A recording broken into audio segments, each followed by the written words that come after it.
हिसाबो दाखला number 6 page number 32 पर छे।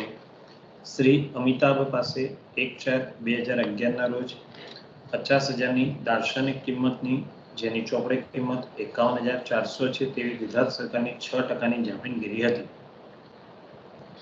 અને 6% એ વ્યાજ દર થયો કહેવાય। આ જામીનગીરી પર વ્યાજ 30મી જૂન અને 31મી ડિસેમ્બરના રોજ ચૂકવાય છે।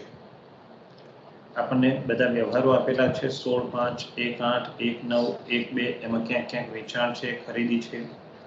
ખરીદ વેચાણના દરેક વ્યવહારમાં 0.5% લેખે દલાલી ચૂકવવામાં આવે છે। સ્ટોકનું મૂલ્યાંકન ફીફો પદ્ધતિ મુજબ કરવાનું છે। તો 31/3/2012 ના રોજ પૂરા થતા વર્ષ માટે અમિતાભના ચોપડે 6%ની ગુજરાત સરકારની જામીનગીરીનું ખાતું તૈયાર કરવાનું છે। બરાબર। આપણે તો ખાતું બનાવવા માટે તમારે જો કેટલીક ગણતરીઓ કરવી પડે અને ખાસ ધ્યાનથી સમજી લેજો કે આ દાખલો જો ખ્યાલ આવી ગયો તો કોઈ પણ રકમ હશે તમારે બધામાં આની જ ગણતરી કરવાની છે। સૌથી પહેલા હિસાબી વર્ષ લઈએ આપણે। તો હિસાબી વર્ષ આપણું ક્યારથી ચાલુ થાય છે? 1/4/11 થી આપણને 1/4/11 આપી છે। જુઓ તો 1/4/11 થી ક્યારે વર્ષ પૂરું થાય? 31/3/2012। હિસાબી વર્ષ શરૂ ક્યારે થાય છે? 1/4/2011 એ શરૂ થાય તો 31/3/2012 પૂરું થાય। પછી વ્યાજ દર લઈએ આપણે। તો વ્યાજ દર કેટલા ટકા આપેલો છે આપણને?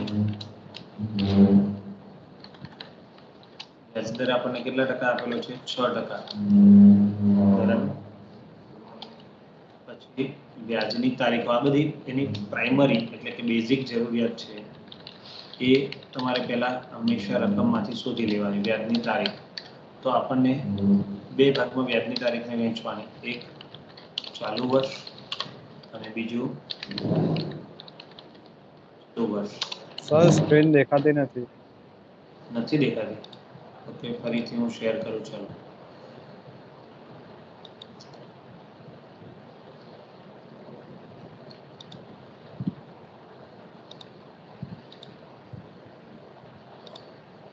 ચલો હવે દેખાય છે?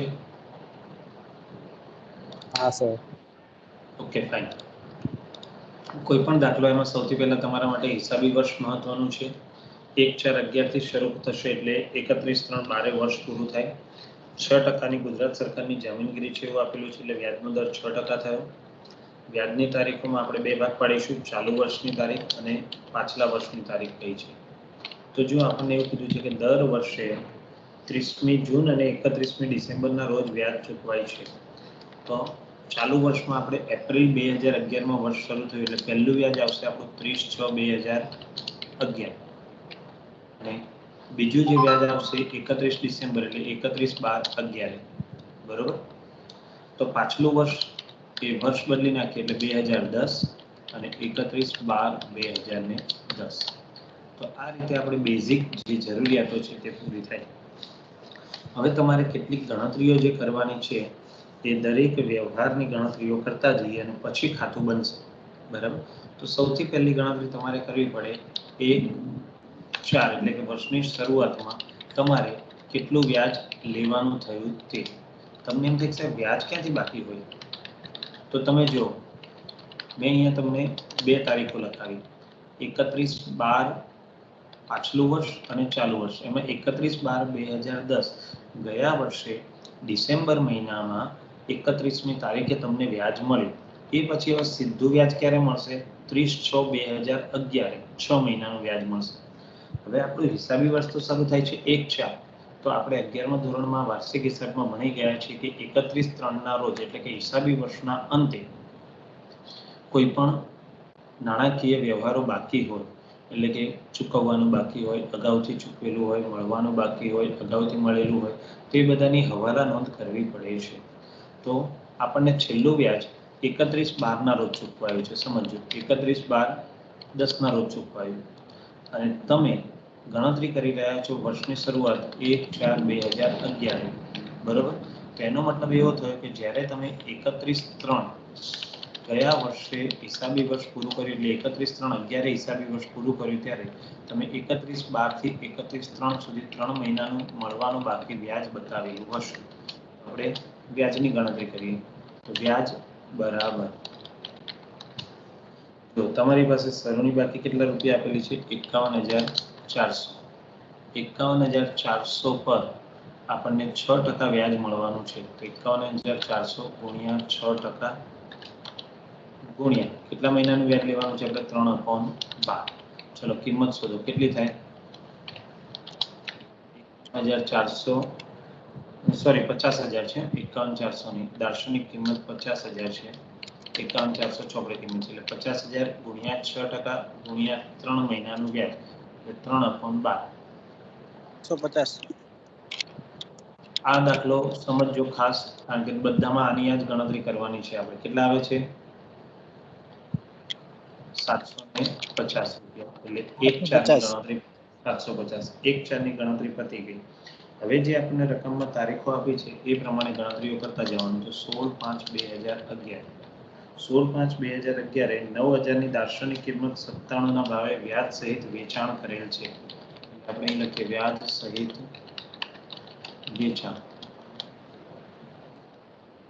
વેચાણ કર્યું છે તો કે 9,000 નું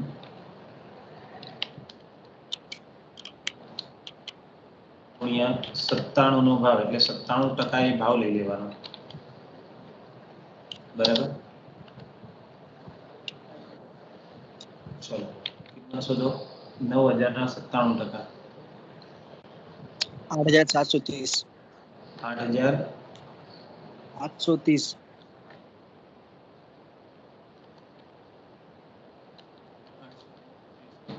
730 સર. 730 ઓકે 8,730 રૂપિયા. હવે વેચાણનો વ્યવહાર હોય તો એમાં આપણે દલાલી શું કરવી પડે છે બાદ કરવી પડે એવું ગઈકાલે આપણે ભણી ગયા હતા. વેચાણમાં દલાલી માઇનસ કરવાની, ખરીદી હોય તો દલાલી પ્લસ કરવાની. તો દલાલી માટે આપણને એવું કહ્યું છે ખરીદ વેચાણના દરેક વ્યવહાર પર 1/2% એટલે કે 0.5% લેખે દલાલી ચૂકવવાની. તો ખરીદ વેચાણના દરેક વ્યવહાર પર એટલે કે 8,730 પર 0.5% એટલે 0.5% 1/2 એટલે 0.5% દલાલી લેવાની છે. તો 8,730 ના 0.5% કરીએ તો કેટલા આવે 43.65 એટલે આપણે 44 રૂપિયા આવે એમાંથી આપણે બાદ કરવાના છે બરોબર એટલે આપણને જવાબ મળે 86. હવે આ વ્યાજ સહિત છે તો એમાંથી આપણે વ્યાજ શું કરવું પડે બાદ કરવું પડે એવું પણ આપણે ગઈકાલે થિયરીમાં ભણી ગયા. વ્યાજ હંમેશા દાર્શનિક કિંમત પર ગણાય ધ્યાન રાખજો એટલે 9,000 ગુણ્યા 6% ગુણ્યા હવે જો છેલ્લું વ્યાજ ક્યારે મળેલું છે આપણને 31/12 એને હાઇલાઇટ કરી દઉં થોડું એટલે તમને દેખાય 31/10 ના રોજ વ્યાજ મળ્યું. હવે આપણે ગણતરી કરીએ છીએ 16/5/11 તો 31/12 પછી કોઈ વ્યાજ મળ્યું નથી. તો પહેલો મહિનો, બીજો મહિનો, ત્રીજો મહિનો, ચોથો મહિનો અને પાંચમા મહિનાનો અડધો એટલે 4.5 બરોબર ભાગ્યા 12 4.5 મહિના આપણે લેવાના છે ભાગ્યા 12. ચલો 9,000 ગુણ્યા 6% ગુણ્યા 4.5 ભાગ્યા 12 તો વ્યાજ ગણો આવશે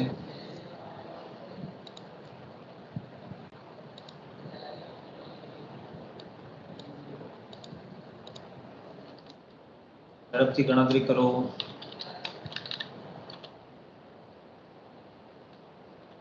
202.5. એટલે આપણે 202 રૂપિયા લઈએ કારણ કે 0.5 અહીંયા ઉમેરી દીધા હતા એટલે અહીંયા જતા કરીએ તો આપણી મૂડી કિંમત 8,484 રૂપિયા આવે. ફરી સમજી લો આના જ વ્યવહારો હવે ફરી દર વખત કરતું જવાનું. સૌથી પહેલા જે દાર્શનિક કિંમત છે એનો બજાર ભાવ જે છે બરાબર એટલે આપણે બજાર કિંમત આના માટે શબ્દ વાપરીએ બજાર કિંમત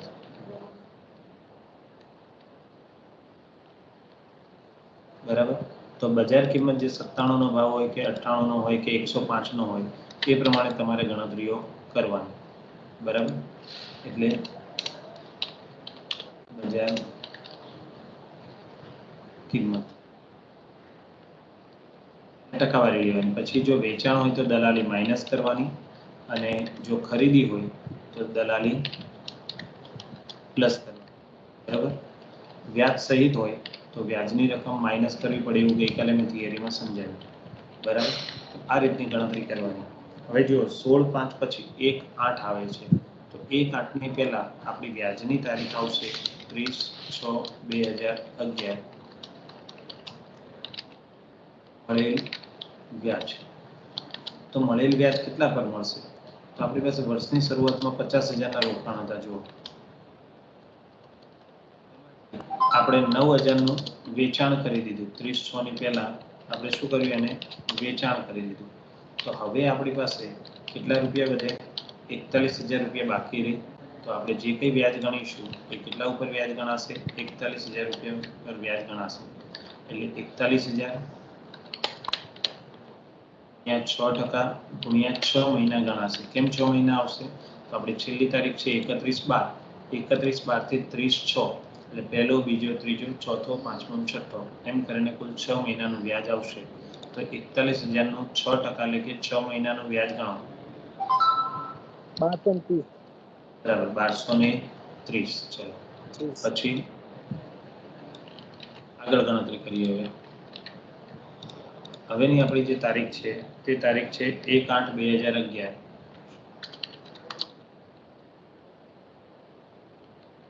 1/8/2011 વ્યાજ સહિતની ખરીદી કરેલી છે.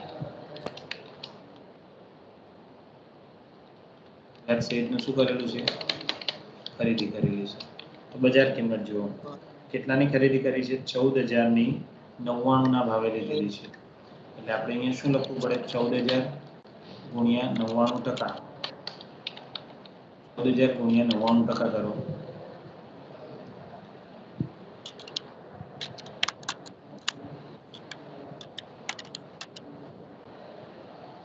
13,860. 13,860 રૂપિયા. હવે આપણે દલાલી ગણવાની. ખરીદી હોય તો દલાલી શું કરવી પડે? પ્લસ કરવી પડે, બરોબર. તો ખરીદીમાં દલાલી પ્લસ 13,860 ના 0.5%. 13,860 ના 0.5% કરો. 693. રૂપિયા, બરાબર.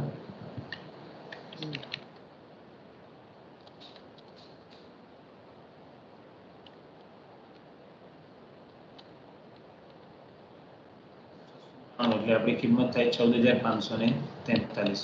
હવે વ્યાજ સહિત છે તો વ્યાજની રકમ તો હંમેશા માઇનસ જ આપણે કરવી પડે. તો વ્યાજ હવે હંમેશા દાર્શનિક કિંમત પર ગણાય, એટલે કે 14,000 પર ગણાશે 6% લેખે. હવે જો છેલ્લી તારીખ 31/12 થી આપણી આ તારીખ સુધી આવવાનું 1/8. 31/12 થી 1/8 કેટલા મહિના થાય? પહેલો, બીજો, ત્રીજો, ચોથો, પાંચમો, છઠ્ઠો, સાતમો. 7મા મહિના સુધી સળંગ આવશે ને આખું, એટલે 7 મહિનાનું વ્યાજ થશે. હવે 7 મહિનામાંથી આપણને એક વખત 30/6 આ 8મો મહિનો આવે એની પહેલા 6થા મહિનામાં 6 મહિનાનું વ્યાજ તો મળી ગયું છે આપણને. તો હવે બાકી વ્યાજ કેટલું કહેવાય? ખાલી 1 મહિનાનું જ કહેવાય. ફરી સમજી લો, કુલ આપણા કેટલા મહિના થાય છેલ્લા વર્ષમાં? 31/12 થી 1/8 સુધી કુલ કેટલા મહિના થયા? 7.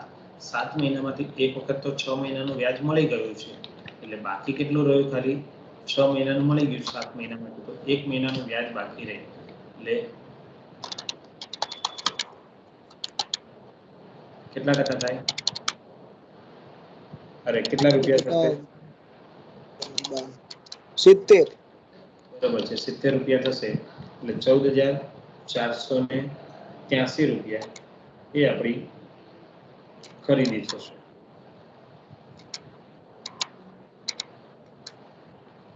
થઈ ગયું. બરાબર. ચલો, ત્યાર પછી હવે જે આપણો વ્યવહાર આવે છે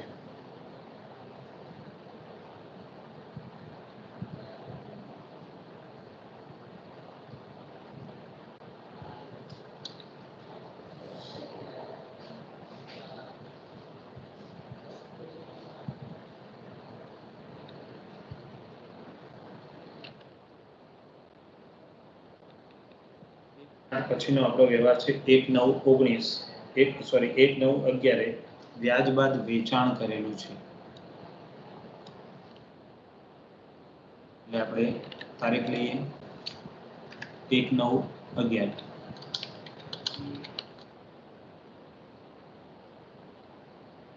વ્યાજ બાદ વેચાણ ચલો કિંમત કેટલી છે એમાં 693 નહીં હોય મને કંઈક ડાઉટ લાગે છે 69 જ આવતા હશે જુઓ તો 0.5% કરો કારણ કે 693 રૂપિયા ના હોય ભૂલ છે કંઈક તમારી 1%માં જ 138 થાય એટલે 69 જ આવે બરોબર છે ચલો પછી હવે અહીંયા ગણીએ કેટલાની બજાર કિંમત છે 41,000 ની બજાર કિંમત 2% ભાવ 41,000 ની બજાર કિંમત 102% ભાવ ચલો કરો કિંમત 41,000 ગુણ્યા 102% એટલે 41,820 રૂપિયા લગભગ થશે જોવો તો 41,820 હવે 41,820 ના 0.5% કરો અને 9.10 એટલે રૂપિયા આવશે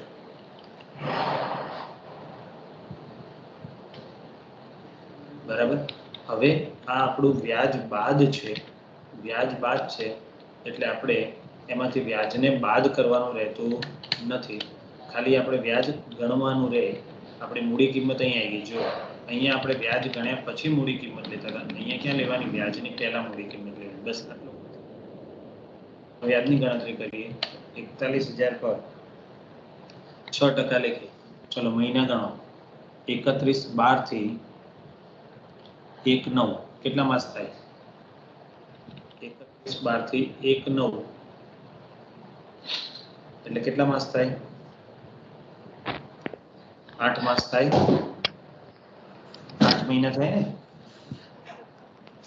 8 માંથી 6 મહિનાનું વ્યાજ મળી ગયું તો બાકી કેટલા મહિના ગણાય ખાલી 2 મહિના જ ગણાય મહિના ગણાશે ખાલી 2 મહિના બરાબર 410 રૂપિયા એટલે એને વ્યાજ ખાલી ગણવાનું ગણતરી માટે એને કોઈ પ્લસ માઇનસ ની અસર આપવાની નહીં હવે 1/9 પછી 1/2 છે પહેલો મહિનો છે તો પહેલો મહિનો છે તેની પહેલા આપણે આજે 30/6/11 વ્યાજ મળ્યું એમ 31/12/11 આપણને વ્યાજ મળવાનું એટલે હવે આપણને 31/12 વ્યાજ મળશે 31/12/11 મળેલ વ્યાજ તો જો વર્ષની શરૂઆતમાં આપણી પાસે 50,000 હતા પછી 9,000 નું વેચાણ કર્યું પછી વ્યવહારો જોતા જઈએ તો 14,000 ની ખરીદી કરી એટલે પ્લસ ખરીદી કરી એટલે પ્લસ થાય 14,000 પછી પાછું ફરીથી 41,000 નું વેચાણ કર્યું એટલે શું કરીશું માઇનસ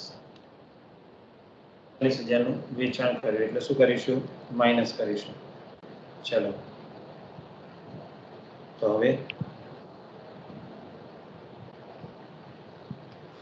કિંમત કેટલી આવશે આપણી પાસે 14,000 બરોબર છે કેટલા વધે આપણી પાસે ખાલી 14,000 રૂપિયા બેલેન્સ વધશે 14,000 પર ગણાશે તો 14,000 નું 6% લેખે 6 માસનું વ્યાજ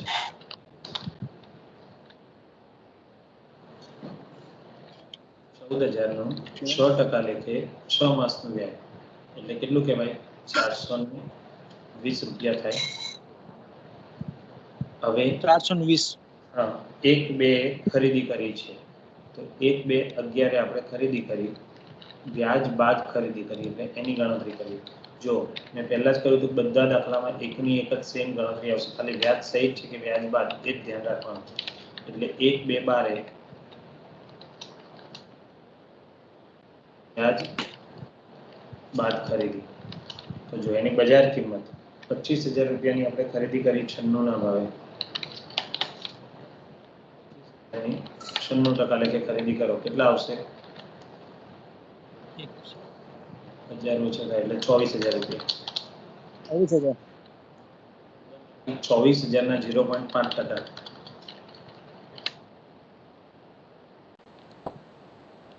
અને ₹20. 120.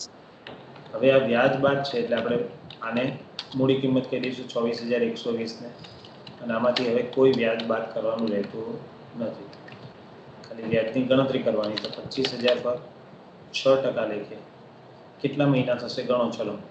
31/12 થી 1/2 એટલે બીજા મહિનાની પહેલી તારીખ એટલે 1 મહિનો જ થાય ને. 1 મહિનો, એક ચલો પદમાં 1 મહિનો. 1 મહિનો થાય તો 25,000 ના 6% લેખે આમ તો ટોટલ 13 મહિના થાય હકીકતમાં, 125. કારણ કે અહીંયા 2010 છે ને અહીંયા 2012 છે, એટલે આમ જોવા જાવ તો 13 મહિના થાય. પણ 13 મહિનામાંથી 6 મહિનાનું 2 વખત મળી ગયું એટલે 1 વર્ષનું આખું મળી ગયું છે. એટલે 125. એટલે ₹125 એ આપણું વ્યાજ થયું છે. હવે જેમ વર્ષની શરૂઆતમાં આપણે મળવાનું બાકી વ્યાજ ગણ્યું હતું, ચડેલ વ્યાજ, એ જ રીતે આપણે વર્ષની આખરે પણ વ્યાજ ગણવું પડે, અને એ આખરનું વ્યાજ ગણતા પહેલા આપણે આખા સ્ટોકની પણ ગણતરી કરવી પડશે. બરાબર. તો હવે આપણે આખર બાકીની ગણતરી કરીએ. 31/3/2012 બાકી કૌંસમાં ફીફો પદ્ધતિએ ગણવું એવું આપણને કહ્યું છે. જો રકમમાં કહ્યું છે કે ફીફો પદ્ધતિ પ્રમાણે સ્ટોકનું મૂલ્યાંકન કરવાનું છે. તમારે શું ધ્યાન રાખવાનું, તો તમારી પાસે ગણતરી કરતું જવાનું કે શરૂની બાકી. તો શરૂની બાકીમાં આપણી પાસે કેટલા હતા? 50,000 હતા. બરાબર. આ આપણી આવક થઈ કહેવાય, આવક. બરાબર. અને અહીંયા જાવક કરવાની એટલે બાકી કિંમતે પછી એની મૂડી કિંમત ગણી નાખીશું. બરાબર. ચાલો હવે તારીખના ક્રમમાં આપણે જોતું જવાનું કે ભાઈ 50,000ની જે શરૂની બાકી હતી એ 1/4 શરૂની બાકી, પછી પહેલો વ્યવહાર છે 16/5 ₹9,000 માલ આપ્યો. તો ફીફો એટલે ફર્સ્ટ ઇન ફર્સ્ટ આઉટ. ગુજરાતીમાં રકમમાં બહુ સ્પષ્ટ આપ્યું છે, પ્રથમ આવે તે પ્રથમ જાય. એટલે તમે જ્યારે માલનું વેચાણ કરો ત્યારે તમારે ખાસ એ ધ્યાન રાખવાનું કે તમારી પાસે જે પહેલો માલ આવેલો હોય એમાંથી આપવાના. તો અત્યારે તો તમારી પાસે 50,000 જ આવેલા છે. 50,000 માંથી આપણે 9,000 ની જાવક આપી દઈએ. 50,000 માંથી આપણે શું કરીએ? 9,000 ની જાવક આપી દઈએ. ચલો પછી 1/8 ખરીદી કરી છે. 14,000. એટલે ખરીદી કરવાથી માલ આવે એટલે આવકના ખાનામાં લખીએ આપણે 14,000 ની ખરીદી. પછી એક નવે માલનું વેચાણ કર્યું છે. કેટલાનું વેચાણ કર્યું? 41,000. તો હવે તમારી પાસે બે માલ થયા, એક 50,000 નો માલ અને એક 14,000 નો માલ. જુઓ તો આ બેમાંથી તમારી પાસે ગોડાઉનમાં પહેલા કયો આવેલો માલ કહેવાય? આ શરૂનો માલ તમારી પાસે આવ્યો કહેવાય કે આ 14,000 વાળો માલ પહેલા આવ્યો કહેવાય? શરૂઆતનો. તો આપણે આમાંથી માલ આપવાનો. તો જો 50 માંથી 9 આપેલા છે તો વધ્યા કેટલા? 41. અત્યારે કેટલા આપવાના છે? 41. તો પૂરેપૂરા અહીંથી આપી શકીશું 41. તો અહીંયા કશું વધતું નથી. બરાબર છે. અહીંયા કશું વધતું નથી, ₹0 વધે છે. ધારો કે તમારે 45,000 આપવાના છે, સમજી લીધું. 45,000 આપવા છે તો અહીંયા તમારી પાસે 41,000 તો આપે, તો બાકી રહ્યા 4,000. તો એ 4,000 પછી શેમાંથી આપવા પડે? તમારે 14,000 માંથી આપવા પડે. બરાબર. તો હવે સમજી લો ફરી કે 50,000 નું હતું એમાં પહેલા 9,000 આપેલા હતા એટલે 41,000 નું બેલેન્સ વધ્યું. તમારે અત્યારે આપવા છે 41 એટલે પૂરેપૂરા શરૂના સ્ટોકમાંથી આપી શકીશું આપણે. પછીની ખરીદી છે 1/2/2012 25,000 ની ખરીદી કરી. વ્યવહારો પતી ગયા, એમાંથી જાવક કોઈ આપવાની નથી. તો વધ્યું કેટલું? 14,000 માંથી ₹0 જાવક આપી એટલે 14,000. 25,000 માંથી ₹0 જાવક આપી એટલે 25,000. તો આ રીતે કુલ 39. બરોબર છે, ₹39,000 સ્ટોક થયો. હવે એની મૂડી કિંમત શોધીએ. તો આ શરૂઆતની કિંમત તો 0 છે એટલે 0. હવે જો 1/8 ની ખરીદી હોય તો એની મૂડી કિંમત આ બંનેની જ આપણે ઉપર ગણતરીમાં શોધેલી જોઈએ. 1/8 11 ગણતરીમાં શોધી નાખો. આ રહે 1/8 એની મૂડી કિંમત ₹13,859. લઈ મૂકી દઈએ ₹13,859. 14,120. પછી 1/2/2012 12 માં બરોબર છે 24,120 રૂપિયા. એટલે આપણી કુલ જે કિંમત થઈ એ કુલ કિંમત એની આવી આપણી 37,979. હવે આપણે વર્ષની આખરનું ચડેલ વ્યાજ ગણીએ તો આપણી પાસે 31/3 નું વ્યાજ. આ બધી ગણતરી બસ આ છેલ્લી ગણતરી અહીં પૂરી થાય પછી પત્રક બનાવવાનું ખાતું. એટલે ખાતું તો આને આધારે ખાલી રકમો દર્શાવવા માટે તમારે બનાવવાનું છે, બીજું કોઈ નવું આવવાનું નથી. 31/3 નું ચડેલ વ્યાજ. તો આપણી પાસે વર્ષના અંતે કેટલા વધ્યા છે? 39,000. તો આપણે 39,000 પર વ્યાજ ગણવું પડે. 39,000 ના 6% લેખે 3 મહિનાનું વ્યાજ, કારણ કે આપણે 31/12 ની ગણતરી કરવાની છે. તો 31/12 થી 31/3 વર્ષના અંતે કેટલા મહિના થાય? 3 મહિના થાય. એટલે 39,000 ગુણ્યા 6% ગુણ્યા 3 મહિના 585. 585 રૂપિયા. બરાબર. હવે આપણે પત્રક તૈયાર કરીએ તો વિગત ખાતા કેટલા બને છે ધ્યાનથી રાખજો. બંને તરફ રકમ માટે પહેલું આવે તારીખ, પછી વિગત, દાર્શનિક કિંમત, વ્યાજ અને મૂડી કિંમત. આટલા જ ખાના જમા બાજુ તારીખ, વિગત, દાર્શનિક કિંમત, વ્યાજ અને મૂડી કિંમત. હવે આપણે ટાઇટલ લખીએ એનું શ્રી અમિતાભ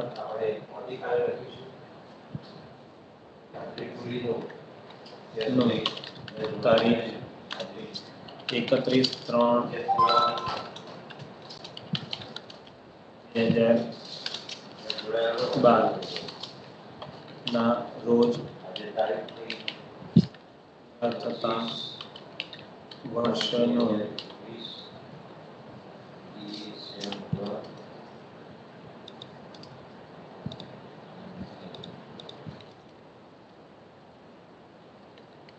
ગુજરાત સરકારની જામીનગીરી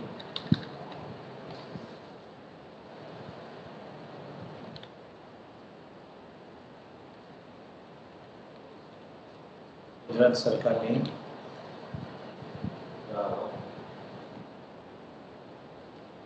6% ની બરાબર. આ રીતે આપણે લખવાનું. સૌથી પહેલા આપણું આ રોકાણો છે એટલે ઉધાર બાજુ 1/4/2011 શરૂની બાકી અથવા તો બા આ લાગે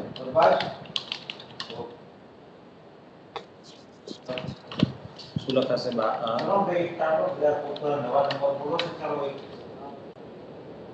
જો બા આ લાવેમાં દાર્શનિક કિંમત વ્યાજ કદી હોય નહીં અને મૂડી કિંમત 51,400 આપેલી હતી. હવે તમારે ચોપડીની ક્યાંય જરૂર પડવાની નથી. હવે જે કોઈ ગણતરી કરો જે કોઈ ગણતરીઓ કરેલી છે એના આધારે એન્ટ્રી આપણે કરતું જવાનું. બરાબર. ચલો શું જોઈએ હવે? સૌથી પહેલા એક એક ગણતરીઓને આપણે જોતા જઈએ.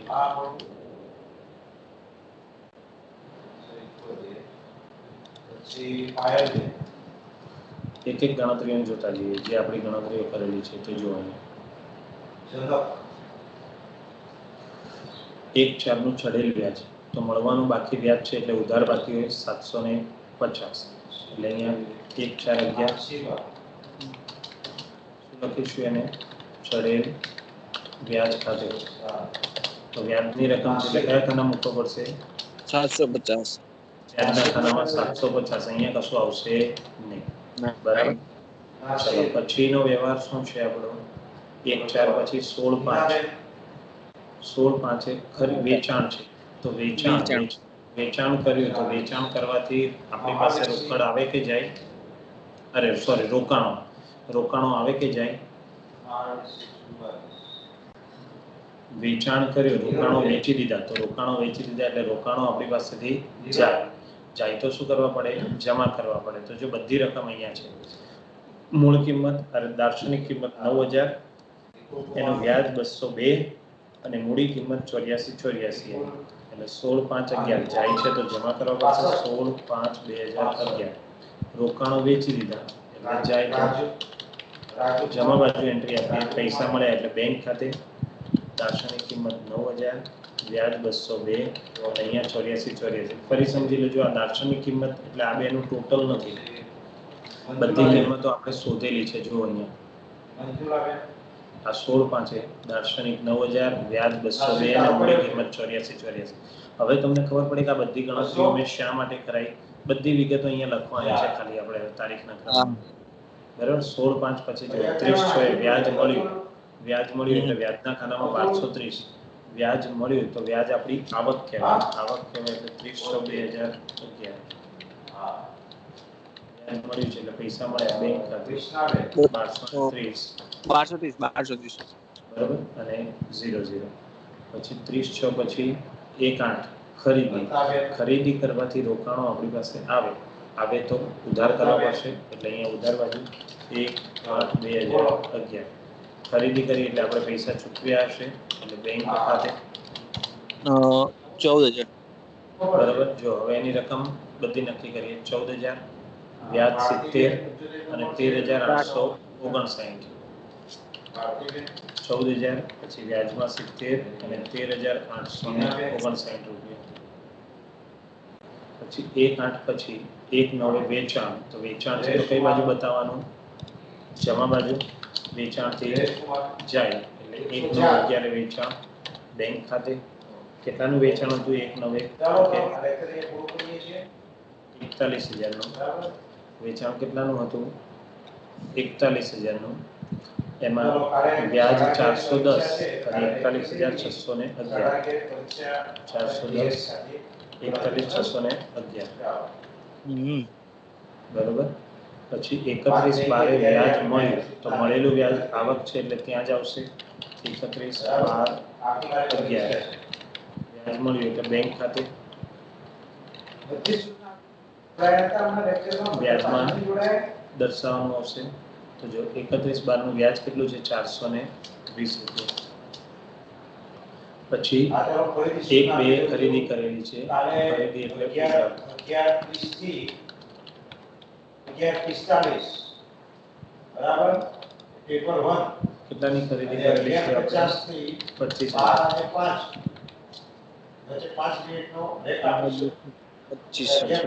વ્યાજ 125 24,120 બરોબર.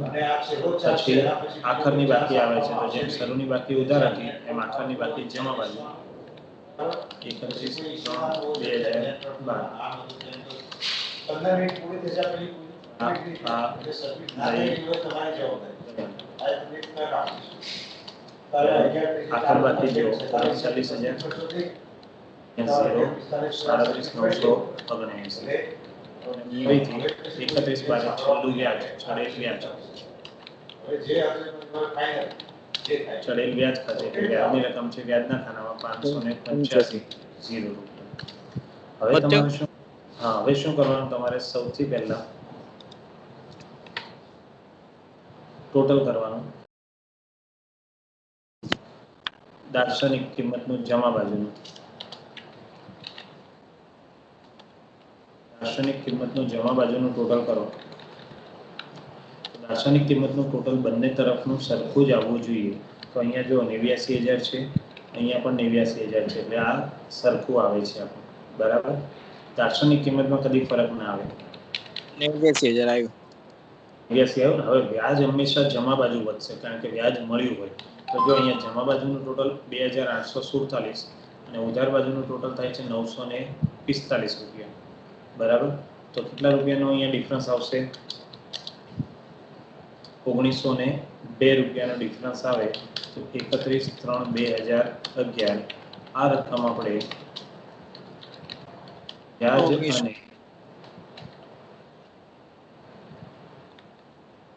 વ્યાજ અને ડિવિડન્ડ ખાતે લઈ જવી પડે. કયા ખાતે લઈ જવાની? વ્યાજ અને ડિવિડન્ડ ખાતે.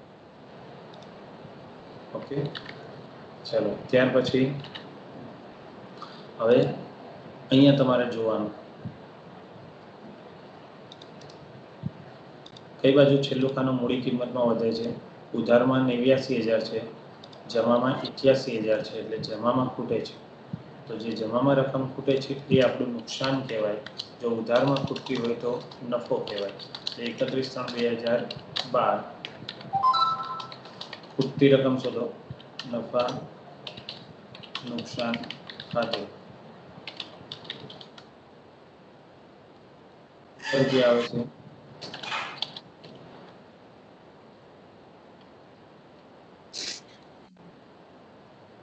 ₹89,379 માંથી 88,074 બાદ કરવાના એટલે 1,305 રૂપિયા આવશે. તો 1,305 રૂપિયા એ આપણું નફા નુકસાન ખાતાની ખોટ. આ દાખલો તમારે આ રીતે આખો ગણવાનો. એ 14 માર્ક્સમાં દાખલો આ રીતે આવશે તમારો. બરાબર. ટૂંકમાં આની આ જ બધી ગણતરીઓ કરવાની, એકની એક ગણતરી રિપીટ કર્યા કરવાની છે અને કોઈ પણ દાખલો આવે આ જ રીતની ગણતરીઓ ગણ લેવાનું સર. હે પેલા વ્યાજ, દલાલી અને દાર્શનિક કિંમત બધું શોધવાનું. બધું આ ફરજિયાત ગણવાનું. દરેક દાખલામાં આ વસ્તુઓ ફરજિયાત ગણવાની, પછી જ તમારો દાખલો આગળ થશે. ત્યાં સુધી દાખલો આગળ થશે નહીં. બરાબર. ચલો, કોઈ મુદ્દો ન ખબર પડી હોય તો બોલો. હા.